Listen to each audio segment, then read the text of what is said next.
welcome back to Maxwell Starr's Beer Reviews. Heist Almighty, Grava.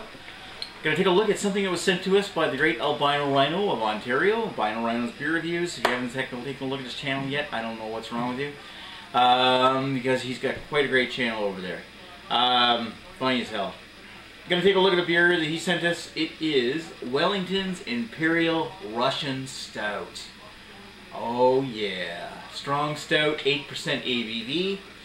What's it got for writing? A rich, dark beer of exceptional depth and complexity.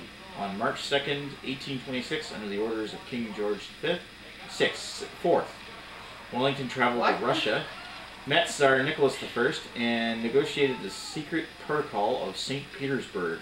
Okay. A little bit of it. Meters, yeah, we're a little too drunk for numerals. Are you right St. Nicholas? No, no. George IV. Yeah. The I before the V and all that. Anyway, numerals. They didn't even try to teach us that. He can read sometimes. Now I'm not sure exactly how many they've made, if this is a one-off or not. One thing I do notice, that, however, is it's just a silver can with a label stuck to the side of it. It's a bigger label than the IPA. Yeah, the Welly one-off we had of the one-off series had a small label on the side here. This one's actually got a full-body label. And another neat thing to note about this particular beer is that I believe it was in the winter issue of Taps, the beer magazine in Canada. Anyway, let's take a look, pop the top off of this one and take a look and see if this thing compares to any of the other plentiful Russian Imperial Stouts that we've had. It's dark. Oh, the Ottawa one. Yep. Nice. Ottawa won. Oh, those jerks. Stupid Ottawa. Ottawa ties the series. Canada ain't dead yet. Oh, just hurry up and get my hopes over with. Just end it. Here, you want some more. Maybe. You said you weren't so drunk after the schmay and you need more. Well, fine. Yeah, but you're going right to bed. You don't have to walk or get a cab home. Yeah, well, I need to get up tomorrow. So you have to work tomorrow. Anyway, taking a look at it, not a whole lot of head, minimal head, but that's to be expected in such a high ABV beer, especially of the Russian Imperial Stout variety.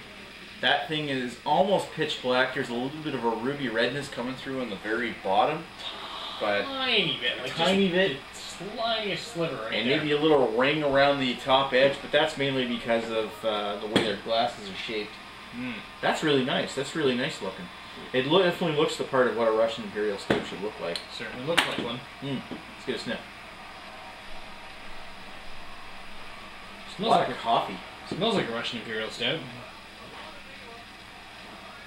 I'm getting mostly coffee and a lot of what that the hand soap in your bathroom smells like. Cause let me see this. Kind of like a hint of coffee and ashtray. I'm not really getting a whole lot off of that. It's mainly just this roasty. Yeah, just a roasty malt and coffee. Yeah. That's pretty much it. That's all I'm getting off of that. I mean, it's not like it smells out of place, but when it comes to a Russian Imperial Stout, I was hoping for a bit of a stronger, sweeter aroma than that. I'm willing to let that go if the taste holds up. Yeah, exactly. Give it a taste.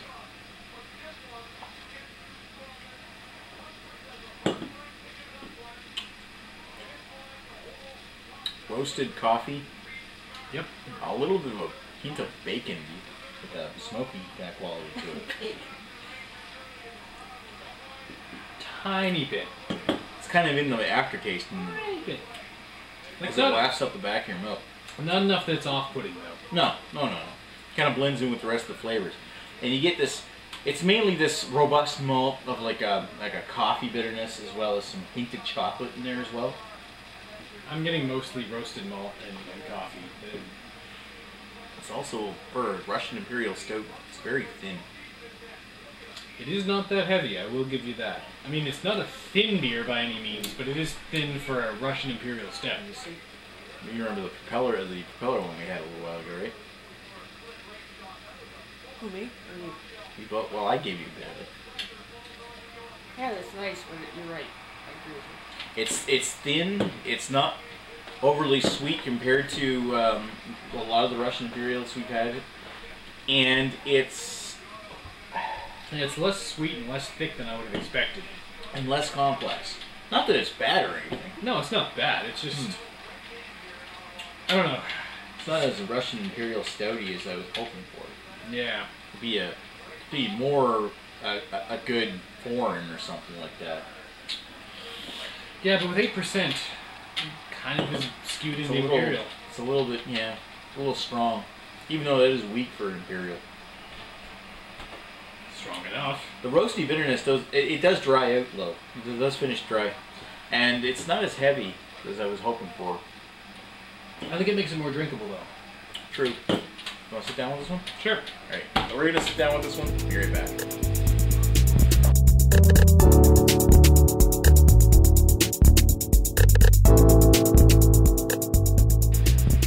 And we're back with Wellington Russian Imperial Stout. So, what do you think about this particular one?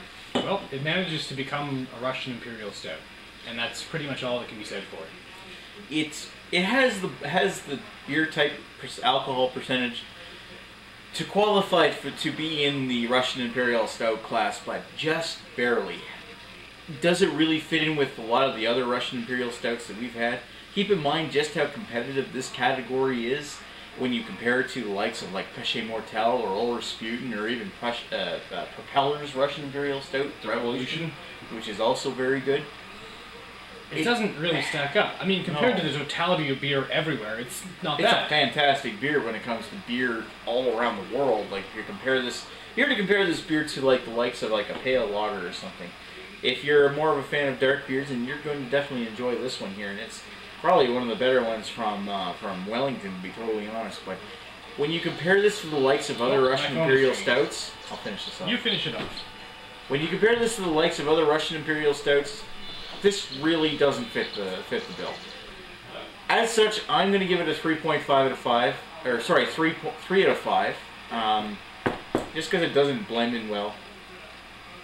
What do you give it, Heist? 3. Heist Almighty gives it a 3 out of 5 as well, just because it's not the greatest Russian Imperial Stout out there, but it's certainly decent and worth a try if you'd like to pick it up. Regardless, I'd like to thank the Albino Rhino for sending us this particular can. Me and Heist Almighty both enjoyed it, even though we only gave it a 3. Thank you guys for watching this particular review of Maxwell Starr's beer review. Special guest Heist Almighty sitting over in the corner there. Neely's watching hockey right now. And Yeagel's licking his ass. Alright. Well, we'll talk to you guys later.